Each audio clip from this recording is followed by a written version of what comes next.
মানুষ সমুদ্রের নিচে কেন যেতে পারে না, আর সমুদ্র কতটা গভীর। পার্ট 2।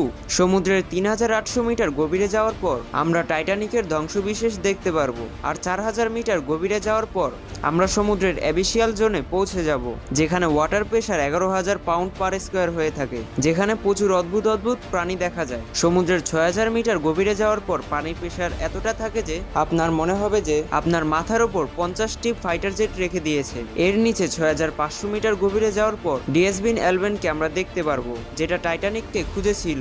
এরপরে 10,916 মিটার গভীরে 1960 সালে দুইজন বিজ্ঞানী তাদের সাবমেরিন দিয়ে সেখানে গিয়েছিল, কিন্তু পানির প্রচুর হাই প্রেশার থাকার কারণে তাদের সাবমেরিনের গ্লাস ভাঙতে শুরু করে, তাই তাদের দ্রুত উপরে চলে আসতে হয়। হতে পারে ভবিষ্যতে আমরা আরো গভীরে যেতে পারবো। আপনার কি মনে হয়? কমেন্ট করে অবশ্যই জানাবেন।